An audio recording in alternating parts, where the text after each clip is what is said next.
I'm John Allison. I'm the retired chairman and CEO of BB&T, and I am also a distinguished professor of practice at Wake Forest University. I joined BB&T in 1971. I became CEO in 1989 and served as CEO until 2008. During my tenure, BB&T grew from $4.5 billion in assets to $152 billion in assets. And one thing I mentioned, because people bring this up, I was selected by the Harvard Business Review as one of the 100 most successful CEOs in the world over the last decade.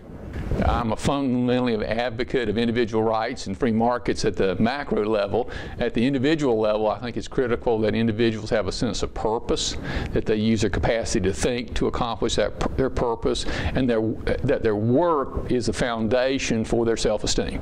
And when your employees understand that work is more than just making money or just passing the time, it's about really meeting the purpose and mission of the organization in a way that is self-fulfilling to them, you can create win-win relationships and a very successful organization. The financial crisis was not a failure of free market capitalism. In fact, exactly the opposite. We don't live in a free market in the United States. We live in a mixed economy, and the primary cause of the financial crisis was government policy. The financial services industry specifically is the most regulated industry in the U.S., and it's not surprising that the most regulated industry is the one where we had our biggest problems. The two primary culprits that laid the foundation for the financial crisis were the Federal Reserve, which printed money willy-nilly in the early 2000s trying to avoid a correction. That led to a massive misinvestment. The misinvestment got focused in residential real estate because of the affordable housing, i.e. subprime lending policies of Freddie Mac and Fannie Mae, two giant government-sponsored enterprises that would never exist in a free market. It is true that a number of individual financial institutions, so-called Wall Street, made mistakes. If I'd been in charge, I'd have let them fail. However, those mistakes were secondary and within the context of government policy. This was really a government policy created massive misinvestment. The reason I decided to retire from BB&T is I've observed a number of very successful CEOs who, once they retired, their organizations essentially failed in one way or the other. And I thought it was very important that my organization be successful at least 5 years after I left, and that you actually, as a CEO, should be judged after you leave, because if you don't provide succession for your company, then you haven't really done your job as a CEO.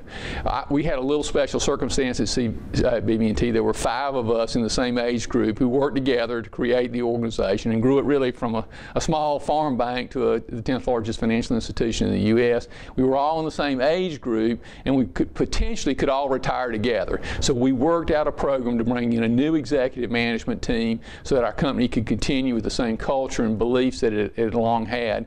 And fortunately, that's worked extremely well, and I'm very proud of that group. I really didn't think of myself as retiring. I thought of myself as changing careers.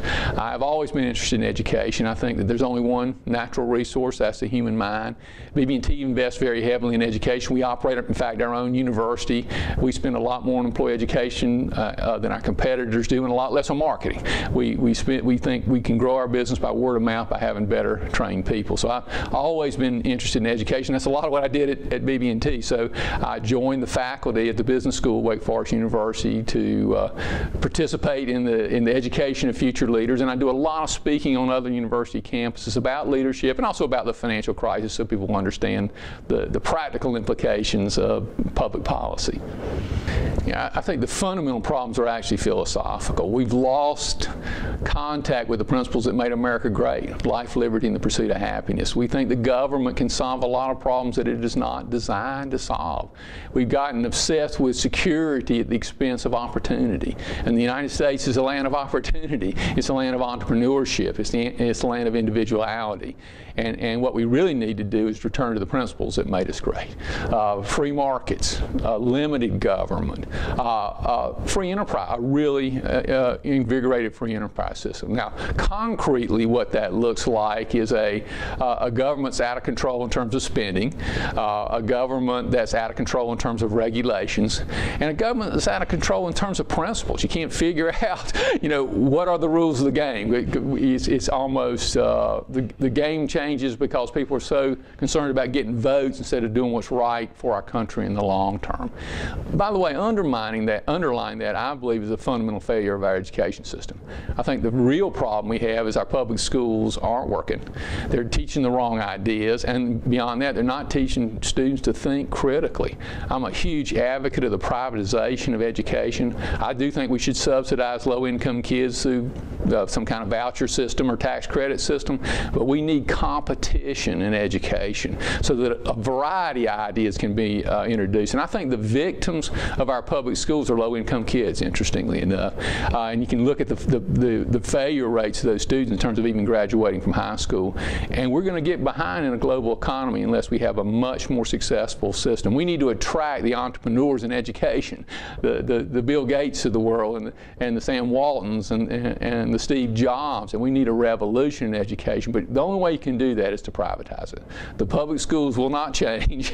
That's a very naive belief, and we need an educated workforce, both in terms of being able to think independently, think critically, but also have the right philosophical beliefs, not the kind of beliefs that they're being taught today.